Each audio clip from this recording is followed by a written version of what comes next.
अपनी डिग्निटी पे कॉम्प्रोमाइज नहीं कर सकती। ये जो डिग्निटी के ढंडोरे पीटते हैं ना, ये पैसा देखकर सब बदल जाते हैं। तुम्हें उस पर केस करना चाहिए और 30 लाख रुपए मांगने चाहिए ताकि वो पैसे देकर हम ये घर छुड़वा लें, नहीं है?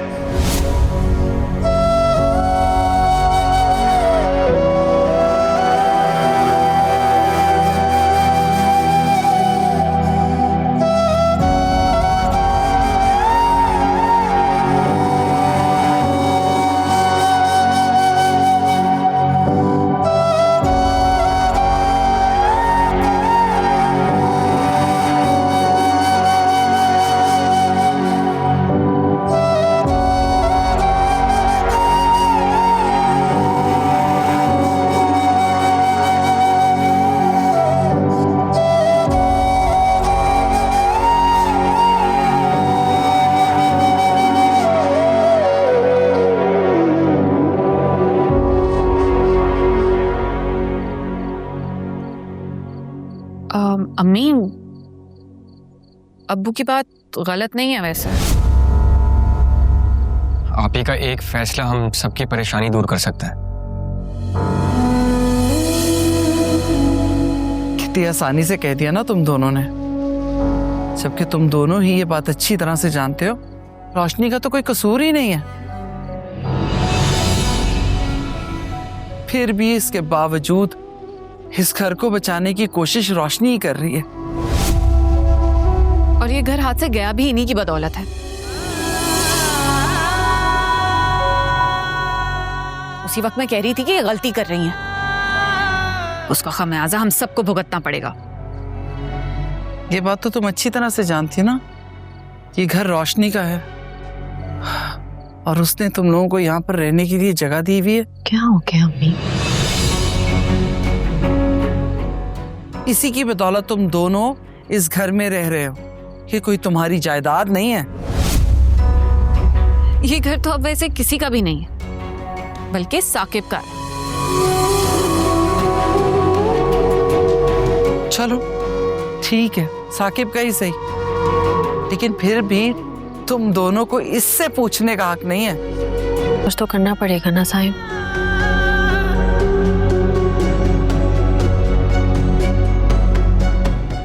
मैं ये कह रहा था कि अगर वो 30 लाख रुपए आप मुझे दे दें। मेरा दोस्त भी इतने पैसे लगा के बाहर गया है, अब वो वहां पे स्टडी भी कर रहा है और जॉब भी कर रहा है।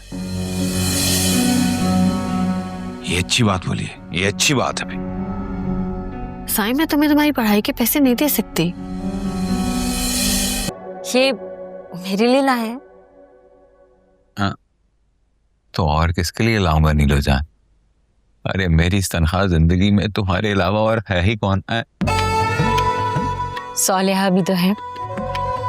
अरे किस मनहूस बुढ़ी का नाम ले लिया, पता नहीं किस बुरे वक्त में गले पड़ी थी वो मेरे।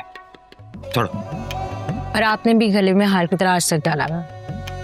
अरे हार नहीं है, वो गले का ढोल है जो मुझे मजबूरन बजाना पड़ रहा है।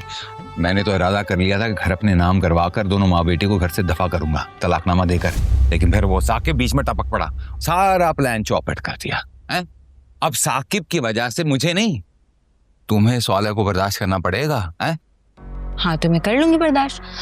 अपने भाई की खुशी के लिए मैं इतना तो कर ही सकती हूँ ना। अरे साकिब अपने चक्कर में हमारी खुशियों को बर्बाद करने तुला हुआ है, बहुत खुदगर्ज हो गया है वो, समझो। बात सुने, साकिब भाई के खिलाफ ना मैं एक लफ्ज नहीं सुनूंगी। ये अपना ब्रेसलेट अपने पास रखे, नहीं चाहिए मुझे। नीलो सुनो तो। गजब खुदा का। अरे नीलो जान सुनो तो। अरे मैं उसके खिलाफ नहीं हूं, लेकिन समझो वो तुम्हारे साथ ज्यादती कर रहा है। हाँ, अरे जो घर मैंने तुम्हें तोहफे में देना था शादी पे, उसने अपने नाम करवा लिया है। अरे कौन भाई अपनी बहन के साथ ऐसा करता है? हाँ? लेकिन मुझे कोई शिकवा नहीं है इस बात से, घर मेरे नाम हो या साकिब भाई के नाम, बात एक ही है मेरे लिए। अरे भाई मेरे लिए एक बात नहीं है ना है? अगर मुझे पता होता कि वो पेपर वो अपने फायदे के लिए इस्तेमाल करेगा तो मैं कभी भी साकिब पे भरोसा नहीं करता। तो फिर खुदगर्ज तो आप हुए हैं? सारी जिंदगी सोलेहा को इस्तेमाल करते रहे और अब आप मुझे अपने फायदे के लिए इस्तेमाल करना चाह रहे हैं। बताया था मुझे साकिब भाई ने आपके हक महर वाली बात। किस तरह आप आखिर में एंड टाइम पे यूं मुकर गए हैं? जब वो घर आपके नाम होने जा रहा था तब आपको रोशनी से साकिब भाई की शादी पर कोई एतराज नहीं था, और अब मीनूजान तुम समझ नहीं रही हो। तो मत समझाए मुझे, क्योंकि मैं आपको अच्छे तरीके से समझ चुकी हूँ। वो तो मैं दिल के हाथों मजबूर होकर आपसे शादी करने पर आमादा हूं, वरना दिल के हाथों तो मैं मजबूर हूँ। अरे क्यों हम लड़ाई झगड़ा किए जा रहे हैं खाम खाम में? इतने प्यार से तुम्हारे लिए ब्रेसलेट लेकर आया था, पहन के तो दिखाओ। मुझे नहीं पहनना, जाए, मुझे नहीं चाहिए। पहनो ना भाई, लो। अच्छा दिखाएं। अच्छा लैम्प खुद ही बना दे।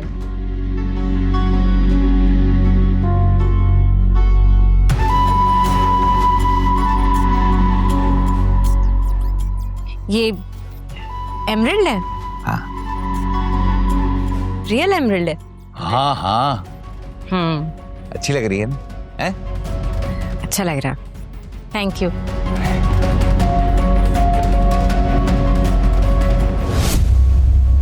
मैं आज बहुत खुश हूँ कि तुमने रोशनी से नरमी से तो बात की। तुम्हारी इंस्ट्रक्शंस को फॉलो किया। कम से कम उसकी कंफ्यूजन तो दूर हुई। वो यही समझ रही थी कि तुम शायद उसे पसंद नहीं करता। She is just an employ, मेरी पसंद नापसंद से कोई फर्क नहीं पड़ता। उसको चाहिए कि अपनी परफॉर्मेंस पे तवज्जो दे ताकि मुझे कोई शिकायत ना हो। परफॉर्मेंस ठीक है उसकी, इसके बावजूद कि हर बात को तुम इशू बना लेते हो। हर एम्प्लॉय का राइट होता है कि उसे रिस्पेक्ट दी जाए। तुम पर्सनल ग्रजेस क्यों निकालते हो? There is no personal grudge between us. तुम इतने बिटर क्यों? ऐसे ही हुआ। ऐसे तो नहीं थे। ये उसी लड़की की वजह से है ना, वो stupid।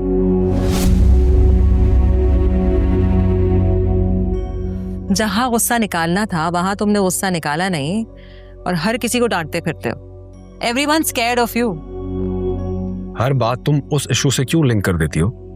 तुम्हारा एटीट्यूड तो इसी बात से लिंक्ड है। अच्छे भले काम हुआ करते थे तुम। मेरे ख्याल से तुम्हें शादी कर लेनी चाहिए।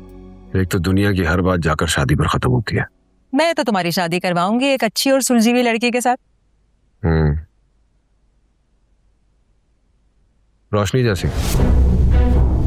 नहीं मतलब रोशनी अच्छी और सुलझी हुई है, लेकिन